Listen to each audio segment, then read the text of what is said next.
Hello, everyone. Wow, it's nice to see familiar faces here. Wonderful. Well, whew, mental health, stretch a little bit, right? Hey, everyone. Welcome to the Youth Leadership Within the Global Community Pivot Story session. I think I just heard someone honk me. I love it. My name is Kenneth, founder and CEO of Global Citizen Capital. I am very honored here today to have a few gentlemen with me, all with amazing pivot stories. I would hope, because that's why you guys invited to share pivot stories with us. So let's do this.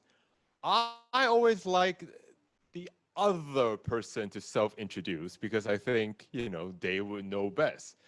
Why don't we start with Florian, shall we? Hey, Mr. Kenneth. Hoffman, go How you ahead. doing? Great. Missing you in Hong Kong. Well, I would love to be with you. It seems like you were having quite the day. Um, Thanks a lot for giving us the chance to be a little bit part of it. My name is Florian Hoffmann. I'm a serial entrepreneur and founder of the Do School, with a home base in Hong Kong next to Berlin and New York. And I've been working for the last 15 years on how do we build a purposeful economy? How do we help the big companies and governments to actually drive innovation and sustainability in a way that it creates shareholder value and at the same time value for society. And at the same time, I've been working with young startups and social entrepreneurs from over 100 countries, helping them get their projects off the ground and drive impact in their communities. Super excited to be with you all today. Thanks for that. Berlin, you say? Oh. Let's go a little south, actually, way south, all the way from South Africa. You know who I'm talking about here. Hello, Saieshan. Hey, Kenneth, how are you? Great. So tell us a Cool. bit about Awesome. yourself. Sure. Hi, everyone. So I'm Sai, Global Shaper from the Johannesburg Hub in South Africa.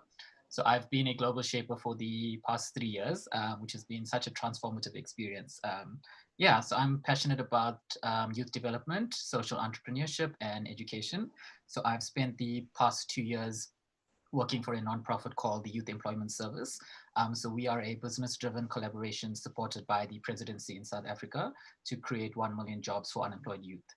So my role in particular focused on the placement of youth into entry-level digital jobs, as well as developing educational pathways to prepare youth for the future of work.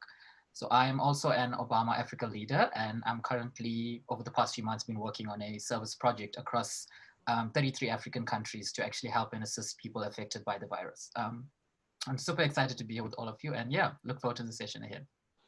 Yeah, we know you have multiple titles. I mean, I think you have more press than I have. And you absolutely deserve it because you're an amazing individual. Now we're going to move a little bit north to a beautiful country called Nigeria. Hello, Tola. How are you?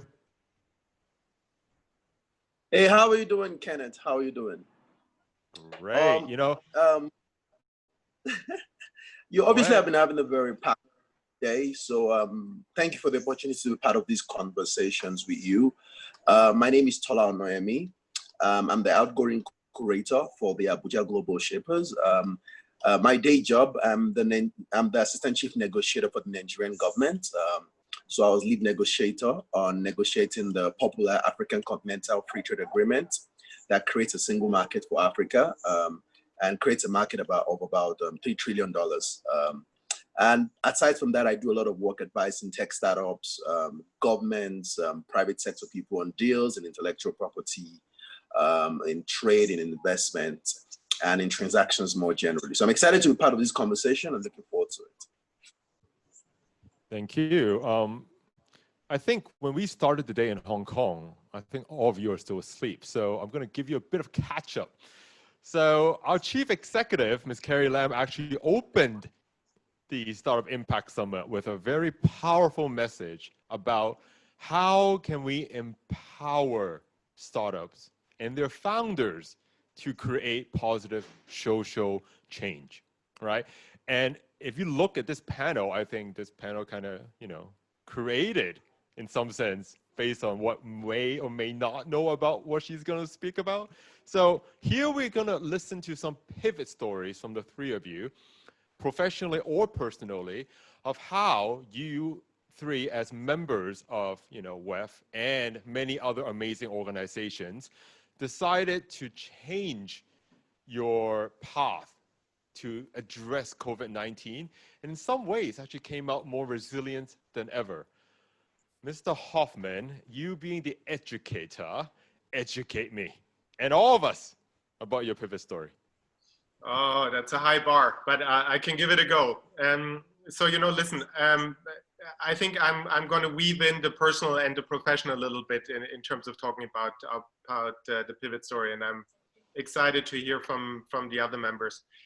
So, as I said, I've been working very hard over the last years to think about how can we use business as a force for good, and especially how can we scale sort of the effort and the work that startups are having, not only in sort of, making it, and especially in the tech sector, but actually in catalyzing positive impact in their communities. And I was actually quite optimistic about the last 1-2 years, what came out of the Paris Agreement, the push that sustainability was giving, everything related to the youth movements around the world. So I felt that there was a lot of momentum building, not only sort of in big business, but also in the startup sector. When you look I remember sort of Davos this year in January, there were a lot of almost more energy in the private sector conversations than in the public sector conversation about driving sort of climate change action forward, tackling sort of equality questions about sort of, minority inclusion and all that. And then obviously COVID happened. And so the pivot story for me is really about how do I try to make sense of this, and where do we go as a global community, and how do we emerge stronger from this? And what we did as a platform is we immediately reached out to by now a couple of hundred of CEOs, government leaders, startup entrepreneurs, social leaders, and just engage them in the conversation of, when we talk about the new normal, what is it that we actually mean? And what would we require in order for all of us to emerge stronger? Because, we can talk about this later, about 500 million people are projected to fall back into poverty this year. There's a tremendous sort of economic impact. There's still a huge health impact around the world. So a lot of pain and suffering.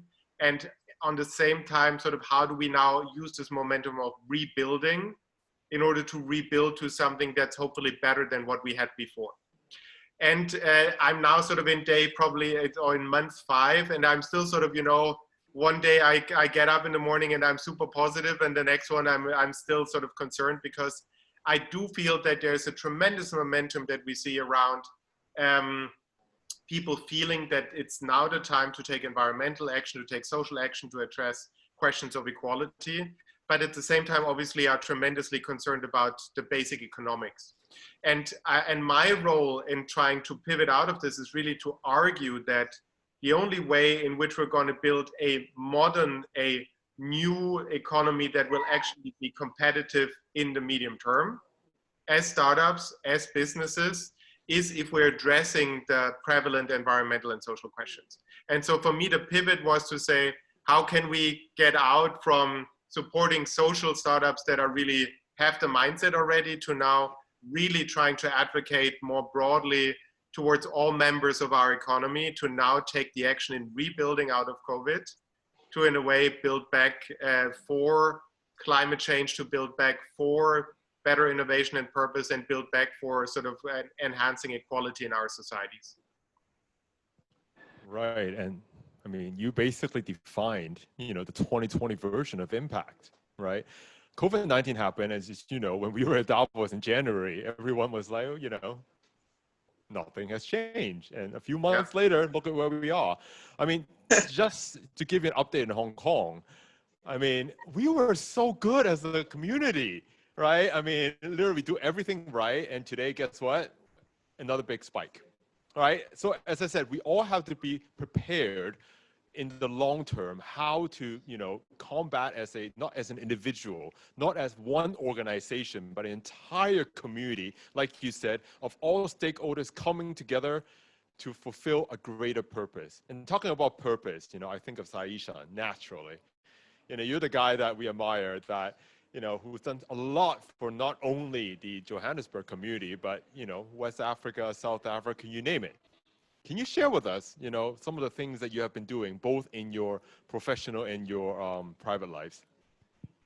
Yes, definitely. Thank you, Kenneth. And thank you, Florian, as well, for your views. Let me just share my screen quickly. I just got a few slides. Oh. Can you see my screen? Ooh, pictures, love it. Yeah, okay. Cool, yeah. So today I'd like to just touch on the power of collaboration. So earlier this year in January, I was fortunate to be selected as one of the 50 global shapers from across the world to attend the annual meeting in Davos, Switzerland, which for me was personally such a life-changing and once-in-a-lifetime experience.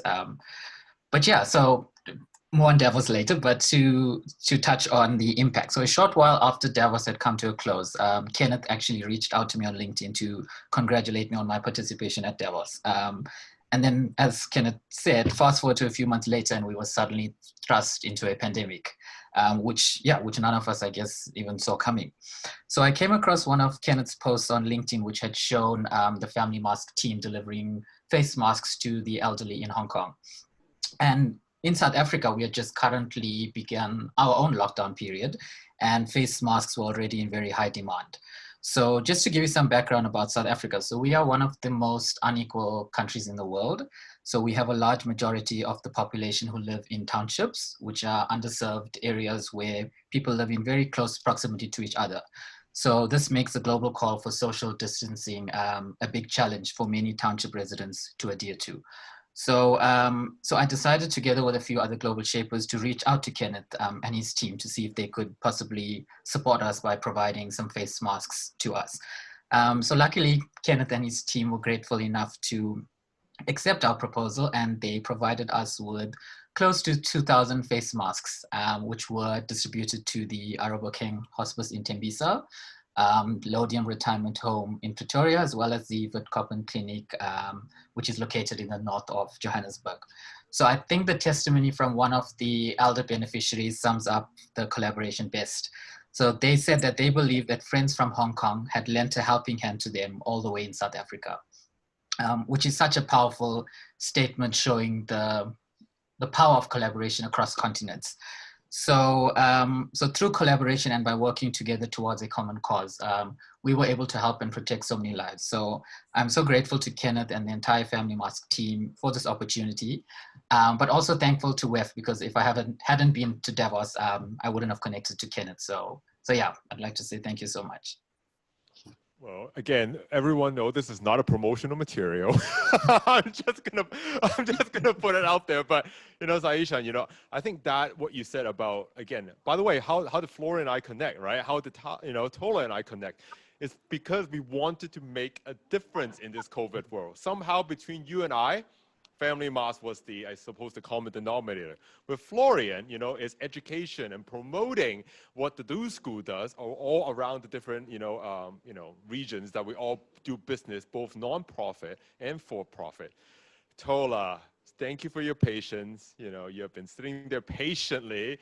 You know, the first time I ever talked to you, you struck me as a young gentleman who is full of life and, you see that big word there? Passion. Right? So tell us about what you've done, you know, and in your trade role capacity for Nigeria, and all the amazing initiatives that you have done in terms of a pivot to help the community. Thank you very much. So before COVID, the biggest focus of my work was on trade and investment negotiations. I'm negotiating for the African continent, the AFCFTA, and also just negotiating for the Nigerian government. And it seemed great, you know, everything seemed perfect. The world, the AFCFTA had been signed. We were supposed to start trading in the AFCFTA in July. And then COVID happened, right? And before then, I was serving as the creator of the Abuja Global Shapers. And we generally do a lot of outreach programs to indigenous communities, to to get policymakers to deliberate around important issues. But the moment COVID happened, we had to start to carefully think about how to approach and how to support this. Now, at the Abuja Global Shapers level, I'll name some of the things we started to do almost immediately. One of the things we did was that we actually got the agency in our country in charge of the COVID response. It's called the NCDC, it's the Nigerian Center for Disease Control. We actually hosted them to a webinar with other stakeholders, a physical meeting with other stakeholders. This was at the beginning of the crisis.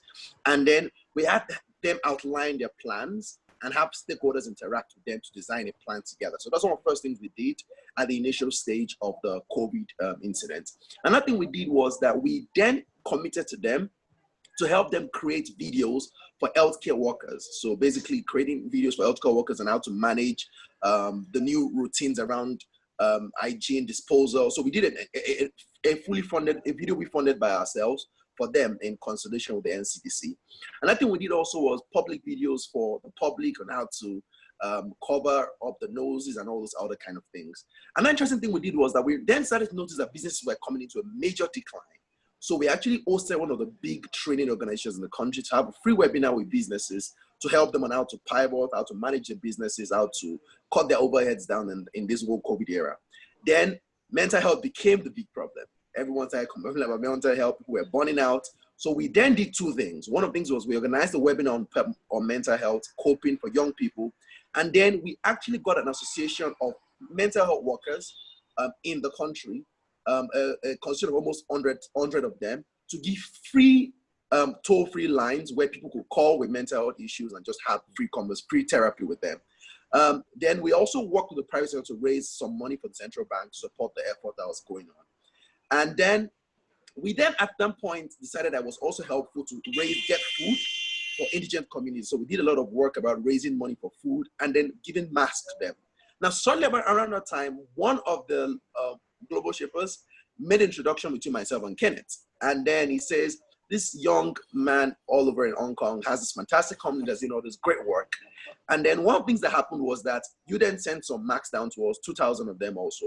And we did something very interesting with the mask. One of the things we did was, one, we focused first on healthcare workers. So we had a lot of healthcare workers who didn't have enough protective covering. We then gave a lot of donations of free protective covering to them. Then we also focused on public workers. So people like street cleaners, public facility cleaners, distributing that to them and just helping them to get subsidized and free coverings for their noses and also other parts of their body during this time. Then more generally in my day-to-day work, one of the things I also had to do was work with the presidency where advice on coming up with an economic recovery plan for the country, which we presented to the president some days ago. So that's basically some of the things we've done to do. The idea is just thinking around how do we have to then respond on the mental health level, how do we respond on the policy level, how do we respond on the stakeholder level, how do we respond on the charity and public health level, but more importantly also how do we respond on the economic level. So that's basically what we've been doing. Just thinking of it on more of a holistic way and trying to provide support in that different range. Hello, thank you so much. Nariman, how are you? Thanks for joining. Actually, it was like 20 minutes I was trying to be promoted to the panel. Hello, guys. Sorry for being late. It's just saving the best for last, right? I was just going to say that, the amazing things you do with plasma when it comes to COVID-19 recovery. I was going to say on your behalf, but since you're here, why don't you tell us a bit about yourself as well as your amazing plasma-related COVID-19 pivot story. Thank you. Sure, Kenneth. Hello, everybody. Thank you sorry for being late and thank you for having me in the panel. So yes, the journey of plasma is something that I'm now experiencing, and it's the journey of laugh and cry. The COVID-19 outbreak in Iran is really devastating. And we were the second country after China that has been hit by the disease. And thanks to the great team we have in Iran, we could start building a platform for plasma therapy. It was like a theory. Now it's a standard. FDA, EMEA in Europe, in US, everybody now is using it. But when we start using it, nobody believes that it can be an option. And for me, especially, it was my first entrepreneurial journey after working for years for big corporates.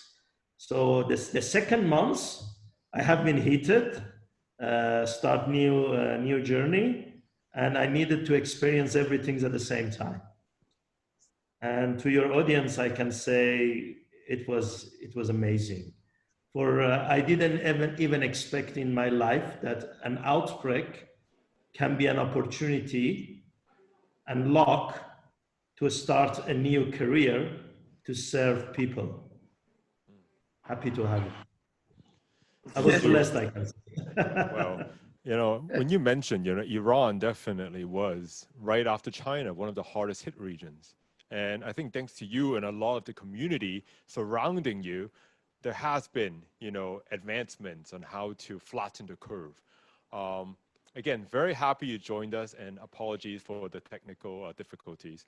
Now, my favorite part, because this is where your guidance for all the young founders or founders to be, all 17,000 of them, as part of the delegation of the Start Me Up Hong Kong Festival. They're here, and you are here because they would love to hear experienced, passionate, driven, committed, young leaders, right, such as yourselves, give them tangible advice. So how about 1 minute each, quickly sum up, if you're gonna give some advice to your younger self so that you could become a more impactful person in 2020, what would that be? Again, to the educator himself, I'm expecting the best from you. Thanks, I'll keep it very short. So first of all, I want to make a plea, and everybody who's listening in from Hong Kong government or other governments and city leaders, I think we now need to set up resilient support programs for young entrepreneurs. It's really important. SMEs are making up a big part of our economies. They're the fastest to create new jobs. And as Nariman just showed, sort of amazing new innovation that we now need. So please, let's put our hands together and let's actually get more support systems up for startups. If you're a young startup listening in, very quickly, sort of don't despair. And now is a great time, as you just heard, to start something up. Don't think that this is too difficult or the economy is too difficult. Just think about what's the problem that you're solving for. And then 3 short bits that we see in our programs at the moment around the world that are most important. Think about the resilience that you and your other founders or team can have in terms of mental health, as it was mentioned, in terms of sort of, just the resilience and strength that you have as leaders. Secondly, think about how your business models can now pivot to become more digitized, and think about what other opportunities that creates. And last but not least, actually use the momentum to really think about what positive role you can actually have in the world, what purpose can you fulfill with your startup. And then I think there's tremendous opportunity out there in helping to solve this big problem. Thanks. Thank you. Resilience, love it. Saieshan, how about you? Cool, sure. So my advice to the youth listening is that you're never too young to lead. The journey won't be easy, but you must always have faith in yourself to succeed. You should also try and surround yourself with a strong supportive network, because things do get lonely at times, but having a strong support system makes all the difference. Keep pushing, and always remember that you're not doing this for yourself. You are doing this to make a difference to the lives of so many others and to truly make the world a better place to live in. So I wish you all the best, and thanks so much for having me.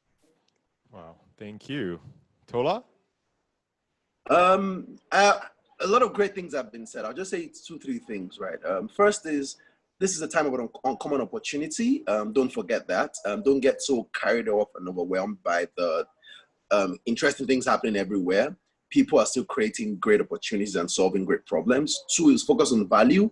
I like the saying that if you create value, every other thing will pursue you, right? Just create value, and that means just be useful to someone. And that means things as basic as helping solve one fundamental problem. 3 is focus on the unit economics, ensure the numbers make sense. We don't talk about it enough when we talk about social enterprise, but the economics has to make sense. Focus on the unit economics, of the business. I think the last thing I'll say, it's all about relationships. You know, everyone here is a function of relationships. Build quality relationships, and that involves your partners, that involves your mentors, that involves your customers. But just build quality relationships. I think we focus too much on the finances, and we don't emphasize as much the importance of just the relationships that matter. And that's also what drives you to make change in the world today. Right. Thank you so much. And Nariman, again, if you can share with us some advice for the youth, that would be great. Thank you. Yeah, sure. I'm not sure if I'm the best source for advices, but I can say they can have tens of books, hundreds of speeches in YouTube, everywhere about those skills that they need to acquire. So I'm not here to repeat, but I can say that we have an amazing journey of life, and we are the best to learn from our failures. So embrace the failure. Those failures are there to build you and make you stronger. And just embrace them, learn from them, and I'm sure that you can have success ahead of you. And thanks, Kenneth, and thanks to the Start Me Up for inviting me. Right. Resilience, community, relationship, and life. There you go, Hong Kong youth and Asian youth. These are the 4 crystals of advice given by our global shapers and young global leaders. Again, thank you very, very much for this powerful panel of resilience and hope and optimism. And we hope to see you in the virtual or non-virtual stage next year. Thank you so much, everyone. Have a wonderful day. Thank you. Thank you all. Thank you.